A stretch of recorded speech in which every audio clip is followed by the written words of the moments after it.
नमस्कार और इस वीडियो में आपका स्वागत है। आज हम बात करेंगे भारतीय पौराणिक कथाओं के 10 सबसे शक्तिशाली धनुर्धरों के बारे में। यह वीडियो कुछ प्रसिद्ध धनुर्धरों और उनके कारनामों को सूचीबद्ध करके शुरू होता है, जिनमें भीष्म, अर्जुन और राम शामिल हैं।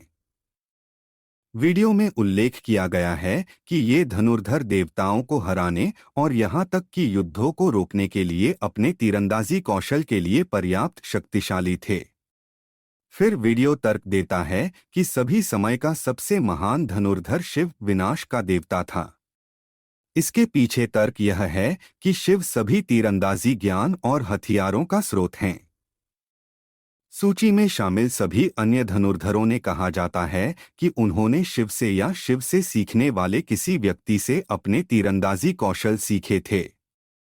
वीडियो दर्शकों से यह टिप्पणी करने के लिए कहकर समाप्त होता है कि उन्हें लगता है कि सबसे महान धनुर्धर कौन है और चैनल को लाइक और सब्सक्राइब करें। दोस्तों, 10 सबसे शक्तिशाली धनुर्धर जिनकी शक्ति के आगे देवता भी नतमस्तक हो जाते थे। पौराणिक काल में धनुर्धर तो बहुत हुए थे, लेकिन कुछ ऐसे भी थे जिनकी वीरता और शक्ति का वर्णन आज भी किया जाता है। आज हम ऐसे ही 10 धनुर्धरों के बारे में बात करेंगे जिनकी शक्ति के आगे देवता भी नतमस्तक हो जाते थे। 10 गुरु द्रोणाचार्य। ज्ञान और कौशल का संगम। महाभारत काल के महान गुरु द्रोणाचार्य को धनुर्विद्या में निपुण माना जाता था। उन्होंने अर्जुन, भीष्म और कर्ण जैसे महान योद्धाओं को प्रशिक्षित किया था। द्रोणाचार्य के पास अमोघ अस्त्रों का ज्ञान था और वे युद्ध के मैदान में तूफान लाने की क्षमता रखते थे। 9 भीष्म पितामह। अजेय योद्धा। इच्छामृत्यु का वरदान। भीष्म पितामह अपनी प्रतिज्ञा के कारण कौरवों की तरफ से लड़े, लेकिन उनकी निष्ठा हमेशा धर्म में रही। भीष्म पितामह इतने कुशल धनुर्धारी थे कि युद्ध के दौरान हजारों सैनिकों को अकेले ही मार गिराते थे। उन्हें इच्छामृत्यु का वरदान प्राप्त था, जिसके कारण महाभारत के युद्ध में उन्होंने सूर्य के उत्तरायण होने का इंतजार किया और फिर बाणों की शैया पर लेटकर प्राण त्यागे। 8 अर्जुन। दिव्यास्त्रों का धनी। कृष्ण का सखा अर्जुन महाभारत के सर्वश्रेष्ठ धनुर्धारकों में से एक थे। गुरु द्रोणाचार्य के प्रिय शिष्य अर्जुन को दिव्यास्त्रों का ज्ञान प्राप्त था। उन्होंने पाशुपतास्त्र, वैष्णवास्त्र जैसे अमोघ अस्त्रों का प्रयोग किया था।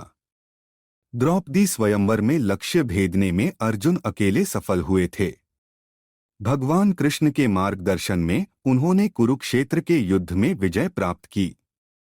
7 एकलव्य। अदम्य इच्छा शक्ति। गुरुभक्ति का प्रतीक एकलव्य गुरु द्रोणाचार्य के शिष्य बनना चाहते थे, लेकिन उन्हें ब्राह्मण होने के कारण शिक्षा देने से मना कर दिया गया।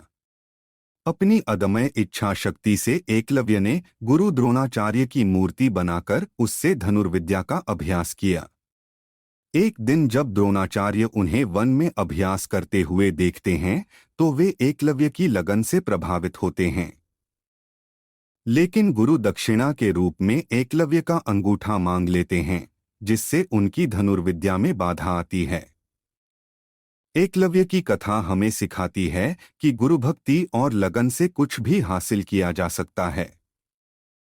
6 बर्बरीक। 3 बाणों से युद्ध का अंत करने वाला योद्धा बर्बरीक भीम के पौत्र और घटोत्कच के पुत्र थे। उनकी विशेषता थी 3 अमोघ बाण। माना जाता है कि ये 3 बाण पूरे युद्ध का फैसला कर सकते थे।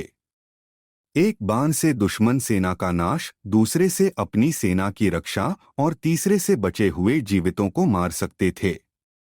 भगवान कृष्ण को पता चला कि बर्बरीक युद्ध का पलड़ा पांडवों की तरफ झुका सकता है, इसलिए उन्होंने युद्ध से पहले ही छल से उनका वध कर दिया। 5 मेघनाथ। इंद्रजित। देवताओं को जीतने वाला रावण का पुत्र मेघनाथ, जिसे इंद्रजित के नाम से भी जाना जाता है, एक महान धनुर्धारी था। उसने कठोर तपस्या कर ब्रह्मा, विष्णु और महेश से वरदान प्राप्त किए थे। अपनी शक्ति से उसने देवताओं को परास्त कर दिया था, यहाँ तक कि देवराज इंद्र को भी बंदी बना लिया था। युद्ध में उसने लक्ष्मण जी पर ब्रह्मास्त्र और पाशुपतास्त्र का प्रयोग किया था, जिन्हें बाद में लक्ष्मण जी ने शांत कर दिया। युद्ध कौशल और दिव्यास्त्रों के प्रयोग में मेघनाथ का नाम रामायण काल के सबसे शक्तिशाली योद्धाओं में शुमार किया जाता है। 4. कर्ण सूर्यपुत्र, दानवीर और अभिमानी योद्धा। कर्ण सूर्यदेव के पुत्र, महाभारत के सबसे महान योद्धाओं में से एक थे। उनके पास दिव्य कवच और कुंडल थे जो उन्हें अजेय बनाते थे। हालांकि युद्ध से पहले इंद्रदेव ने छल से कवच और कुंडल ले लिए, जिससे कर्ण कमजोर हो गए। अंतिम युद्ध में अर्जुन के साथ उनके बाणों का भयंकर युद्ध हुआ। कर्ण ने अपनी निपुणता से 11 बार अर्जुन के गांडीव धनुष की प्रत्यंचा को काट डाला था। यहाँ तक कि उन्होंने अपने साधारण बाणों से अर्जुन के ब्रह्मास्त्र को भी रोका था। युद्ध के दौरान कर्ण अपने सर्वश्रेष्ठ बाण से अर्जुन को लगभग मार ही डालते थे, लेकिन भगवान कृष्ण के हस्तक्षेप से अर्जुन बच जाते हैं। निहत्थे होने पर कर्ण का वध कर दिया जाता है। कर्ण की वीरता और दानवीरता के किस्से आज भी सुने जाते हैं। 3. लक्ष्मण शेषनाग के अवतार। राम के सहयोगी शेषनाग के अवतार लक्ष्मण भगवान राम के छोटे भाई थे। वे एक महान धनुर्धारी और राम के सबसे बड़े सहयोगी थे। उन्होंने वनवास के दौरान राक्षसों से युद्ध किया और रावण के कई राक्षसों का वध किया।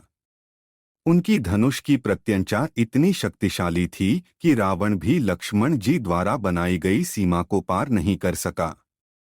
रामायण युद्ध में लक्ष्मण जी ने रावण के पुत्र इंद्रजित को परास्त कर उसका वध किया। उन्होंने रावण के बलशाली पुत्र अतिकाय का भी वध किया था। युद्ध के दौरान एक बार लक्ष्मण जी ने रावण को भी मूर्छित कर दिया था। लक्ष्मण जी की वीरता और राम के प्रति समर्पण रामायण की कथा का एक महत्वपूर्ण हिस्सा है। 2. भगवान श्री राम मर्यादा पुरुषोत्तम, धर्म के रक्षक भगवान विष्णु के अवतार श्री राम एक महान योद्धा और धनुर्धारी थे। उनकी शक्ति का वर्णन करना कठिन है। सीता स्वयंवर में शिव धनुष को तोड़कर उन्होंने अपनी शक्ति का परिचय दिया था। उनके पास कोई भी अस्त्र ऐसा नहीं था जो उनके पास न हो। मात्र 16 वर्ष की आयु में ही उन्होंने अपने बाणों से मायावी राक्षस मारीच और सुबाह का वध किया था। साथ ही उन्होंने हजारों राक्षसों को भी अपने बाणों से मार गिराया था। जब समुद्र ने लंका जाने के लिए रास्ता नहीं दिया तो उन्होंने अपने बाणों से ही समुद्र को सुखाने का विचार किया। श्री राम को धनुष पर बाण का संधान करते देख समुद्र देव भी भयभीत होकर उनके सामने प्रकट हो गए थे। 1. भगवान शिव त्रिलोकीनाथ, देवाधिदेव महादेव, देवों के देव महादेव। भगवान शिव को शिव धनुष पिनाक के नाम से प्रसिद्ध धनुष के धारक के रूप में जाना जाता है।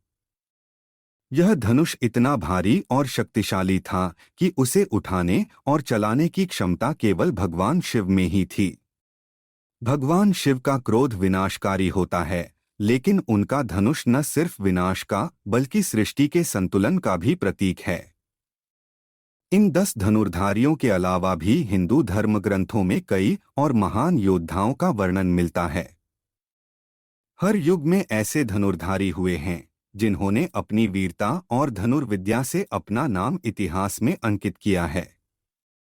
ये कहानियां हमें यह सीख देती हैं कि कठोर परिश्रम और सच्ची लगन से कोई भी लक्ष्य हासिल किया जा सकता है। साथ ही धर्मयुद्ध में विजय के लिए न सिर्फ शक्ति बल्कि धर्म का साथ होना भी जरूरी है।